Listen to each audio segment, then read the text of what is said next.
All right, I got one. I got a question from Jimmy, and he asked, "Why do you think 70 to 80% of relationships are ended by women?" Well, it's pretty.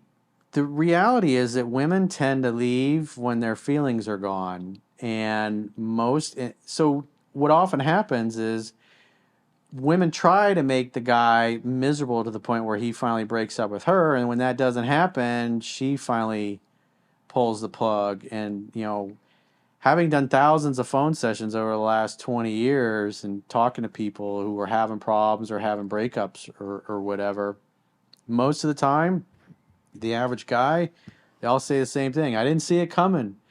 Or like one of the first questions I always ask in a phone session is like, what was she complaining about all the time? Because women complain about the same thing over and over and over again. And then they leave, and those are the reasons. One of the reasons why they leave, and the guy always says the same thing. I didn't think she meant it. I didn't think she was serious. I didn't think it was that bad. I didn't think she was that upset. It was like, yeah, but after like the 100th time of her complaining about the same thing, it's like you can't just blow that off and ignore it. And that's what's so harsh is that it's much easier for women to get over a breakup, especially if she's a decently attractive woman, because they're typically always getting hit on. And if they're in a relationship, they're like, "Oh, I'm married," or "Oh, I have a boyfriend. I'm sorry, I'm seeing somebody." But if they had a breakup the day before and the guy's like asking for the number, and then all she has to do is say yes. Whereas us guys, if you've been in a 2-year relationship, you haven't done any cold approaches in 2 years. You haven't, hopefully, hit on any women in those 2 years. You've been loyal and faithful, and now you're single again.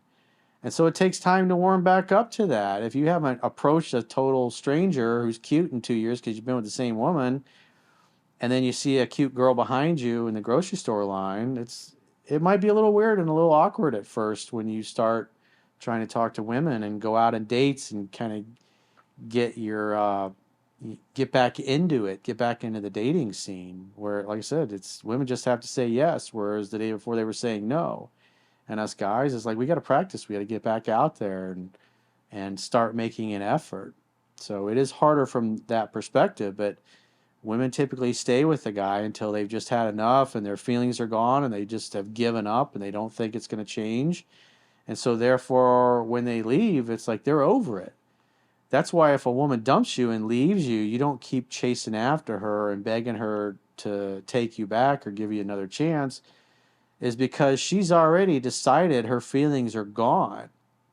And the only thing that's going to bring her back or bring her open or cause her to be open to dating or seeing you again is if her feelings start to return. And that's why no contact is so strong. Because as the weeks go by, she probably goes out on a few dates and not all those dates are going to go real well. And if several weeks have gone by and she hears through the grapevine that you seem to be doing fine, you're having a good time, you even went out on a date with a pretty girl, and then she just went out with a douchebag the night before, she just might be thinking, well, maybe I was harsh. Maybe he met somebody else. Why hasn't he called? Why didn't he try to get me back? I haven't heard from him. And it seems like he just moved on like it didn't even matter.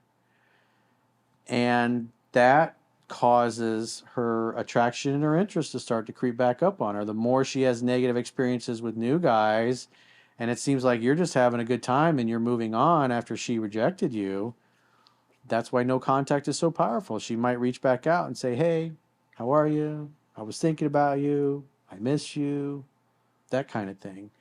But if you chase after somebody that already doesn't want to keep you, all you're going to continue to do is reconfirm to her that she made the right decision in dumping you.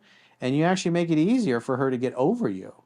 Because once she's totally over it, it's really not going to matter at that point. The only way you can rekindle things is if she wants to rekindle things too. And usually by the time the breakup has happened, there's no chance for rekindling anything because her emotions are gone. And so when you just disappear from her life, because, most of the time it's pretty unexpected. Most guys don't just go away when they get dumped. They keep trying to get back in there.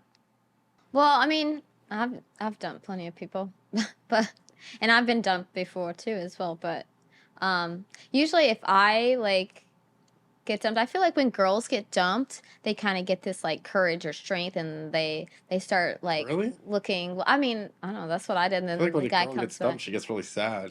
Well, yeah, for a little bit, and then you're like, "F this! I'm going out. I'm looking hot. I'm going back out. I'm getting back out there." But I don't know. It's just me.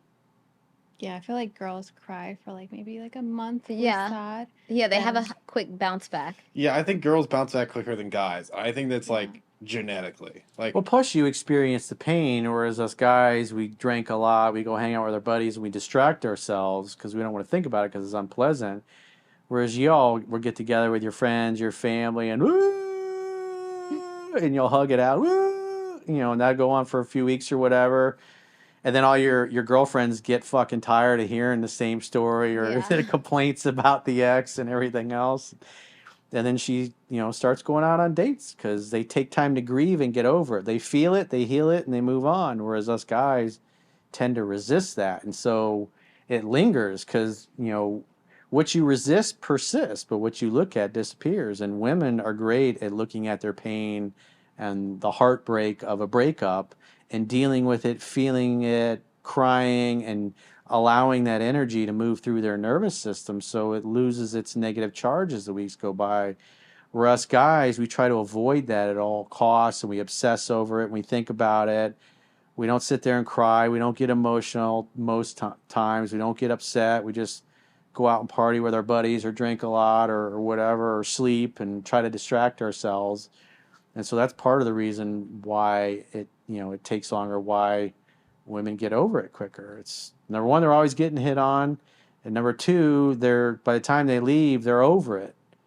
And number three, they embrace the pain and they feel it. They don't resist it because women are emotional beings. They're really in touch with their feelings versus us guys. And so they just move through the grieving process a lot quicker because they're not running from it like us guys tend to do. And that's why those are typically the three main reasons why it lingers so bad for dudes. yeah, I think historically though, like women, like say you're in your little village and stuff, a whole bunch of raiders come in and they kill your husband. Okay, you got two options. You can either go die with your husband, or get hey, with the this new raider. guy's your husband now. So I That's think like pretty much what happened, anyways. yeah, when they- exactly. That's what happened. When they're pillaging the villages. Yeah. So you kind of have like when we're like, oh, I guess it's time to get over this guy. I think women are kind of hardwired that way. Like, I don't know. Well, they have to survive Yeah. because they want their kids to not get killed as well. And so what would happen in the past is all the men get slaughtered and all the military age, sons get slaughtered, and then everybody else is left alive. And Yeah. the woman's given the choice, be one of my concubines, be one of my wives, or we'll put you and the rest of your kids to the sword. That was the choice. Join or die, basically, is what. Join our side or we'll kill all of you.